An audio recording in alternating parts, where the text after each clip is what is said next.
Greetings and welcome to another exciting episode of Poet to Poet. I'm Robert Dunn and I have the distinction of hosting this taffy pull, and tonight we're coming to you from a strange and wonderful place indeed. Well, strange anyway.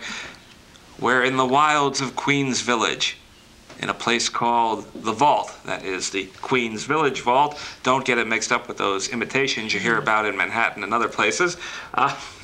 And we're somewhere in the wilds of Springfield Boulevard and surrounded by rubber plants and other fun things, and a couple of fascinating guests because we have Ms. Clawdy. So what was it like with the Velvet Underground?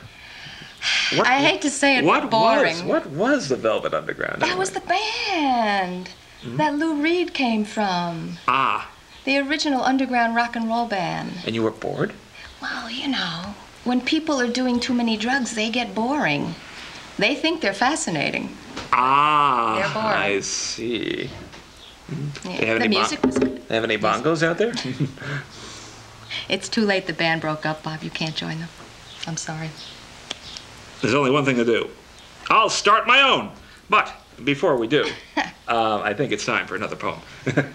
Okay. A very New Yorky thing. A very New Yorky From Wall thing. Street to Newark, back to New York. Yeah, what's wrong with me? No, it's nothing wrong with that. I mean, some of my best friends are commuters.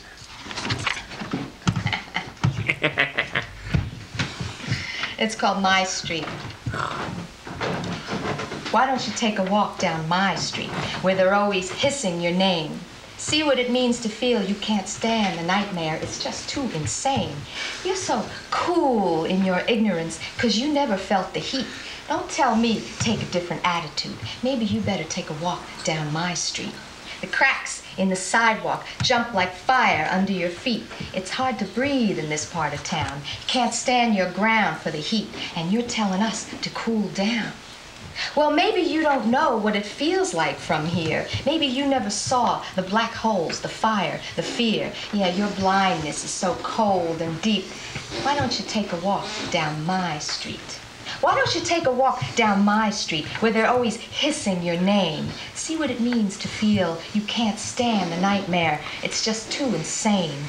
Run from firecrackers and busted bottles. Listen to radios blasting the beat. You know we're all mad 'cause we can't stand the heat. Come on, why don't you take a walk down my street? Why don't you take a walk down my street? Taxi?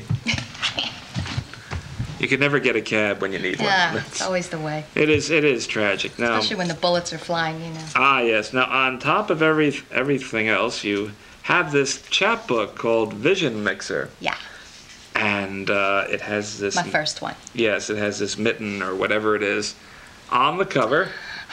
Oh, it's a hat. I'm sorry. It's a... All right. No, there'll be plenty of time for that later, dear. You promise? Promise, yes. Oh, I never realized it was going to be that kind of a show. Anyway, what motivated you to finally get this together finally? Because people come up to me and ask me, do you have a chapbook I could buy? Do you have a tape I could buy? And I said, oops, I guess I better do it. In my case, it's, do you have a chapbook you can give away? Oh, you hate when they do that. Yeah, well, they know better than to ask me for change. So that's very fortunate. Speaking of change, let's slip another one in, shall we? Oh, yeah. Get back up there. Well, maybe this will explain my life a little bit. Oh. If it's at all possible. See what happens. They bring 40,000 loose pages of poetry. And then they snatch the book. But when push comes to shove, it's always a chapbook. Hey, it's in there somewhere. Okay. But it's got all scribbles on it. This is because, well, as Bob said, I was born in the Bronx, well, and then we immediately moved to Paris. Well, like, you know, I was sort of learning English and French at the same time. And then we came back. Was that a step up or down? Oh, boy, was it confusing. But I'm funky but chic, you know, because of this. Ah, yes. And then I've been to 14 countries and lived in 4 countries since then, so sometimes I still dream in French. This is called Looking for My Country. I couldn't find it in the streets of the old neighborhood. It wasn't mine anymore. Walking through that urban jungle, I'm disconnected, like I'm floating above the concrete. The languages reach me from far away. The eyes are all suspicious now. There's no names, no faces to hang the past on. till someone older than God calls out across the front stoops, "Hey, you're Jimmy's kid, aren't you? You look just like your grandma, God bless her." And I say thanks and run away, because I don't have a God, and Grandma's gone except for my smile. I couldn't find it on foreign soil. I went looking for the carousel I rode and all those dreams. I knew it so well, but I got lost on the way, going round and round, my past hiding from me, drowning in a cloud of remembering and washed with sudden fears. There's something I loved here, something I lost here, but I don't belong here. I can feel the push and pull. I'm wandering down empty cobblestone streets in the dark, tracing the one link left, but no one's home. It's the wrong season again, and it's not my country anymore. When I was a girl, we played out back, wearing out baselines in the dirt. First base was a young tree you could climb pretty easy. Second base was a big old fat tree you couldn't. Third base was the swings. You want to watch out, you might get hit in the teeth. And home plate, just a patch of dust where I buried the Pepsi cap trying to grow a Pepsi tree. We built forts in the woods, a little ground cover over a split rock, and hid out in the onion grass like nobody knew where we were.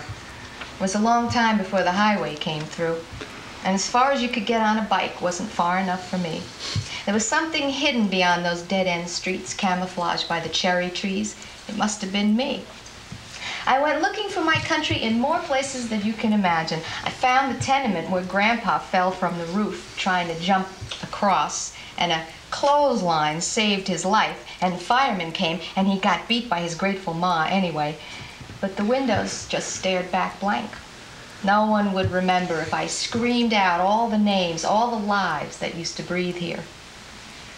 Sometimes I thought I saw it hiding in hot backyards, where the kids are running, squealing through the sprinklers.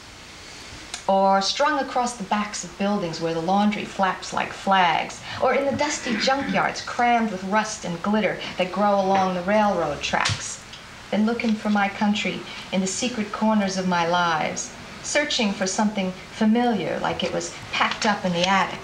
Stumbling over memories clearer than any Kodak moment, mistakenly recognizing fragments of faces. Looking for my country in all the old places, warming my hands at the ashes of fires long gone, where the embers leave traces, pocketing the chips off the old block in hope of a rematch, hanging onto lucky bits and pieces of my past, tracking the trail without knowing where it ends.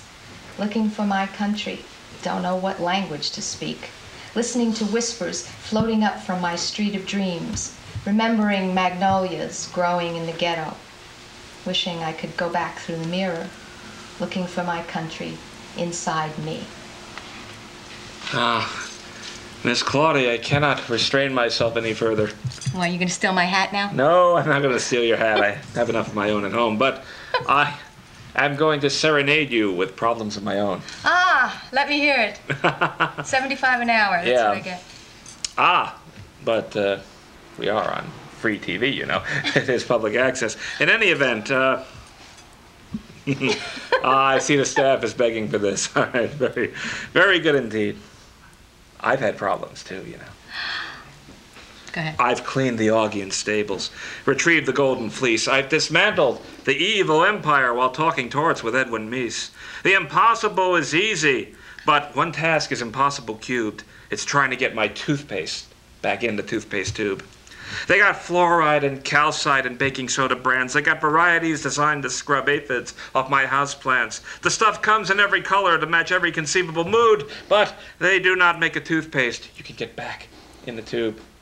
I see a tear forming. Good. When it's morning in America, my brain is half past dead. I gotta brush my teeth before I can earn my daily bread. I'm just lucky I know which end is up on my toothbrush. Oh, what a stoop. And if I so much as pat the tube, 20 gallons gush out in one fell swoop.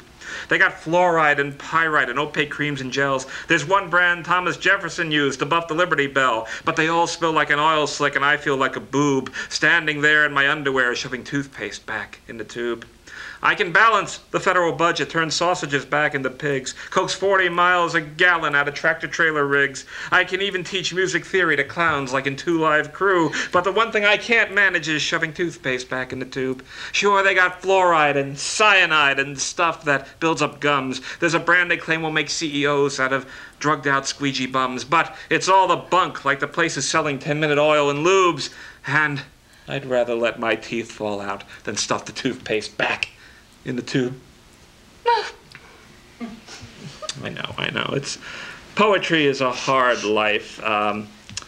It's so personal. The staff is really having a hard time of it today, I'm afraid. I want to thank you, Miss Clawdy, and also Tony Bellizzi for letting us come here in the vault, the real vault in Springfield Gardens, Queens, Queens Village, Queens, and Springfield Boulevard, or vice versa. And I want to see if I can slip in 1 or 2 little ones from you. Little one. Yes. But I wanted to get the thanks in before I did that. Oh, go ahead. Very little ones. Very little ones. It's called Maria Callas. All for love, all for art. Maria Callas died of a broken heart.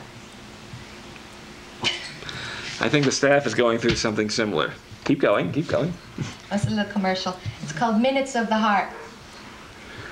Just like a trusty Timex, takes a licking and keeps on ticking. Mm-hmm. To Susie, who taught me to crack my gum. Chewing's never been the same.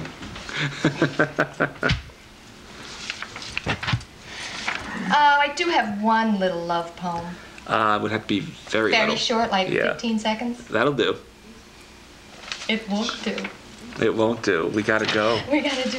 We gotta go. We gotta go. Until That's next it. time, Good this night. is Robert Dunn for Poet to Poet.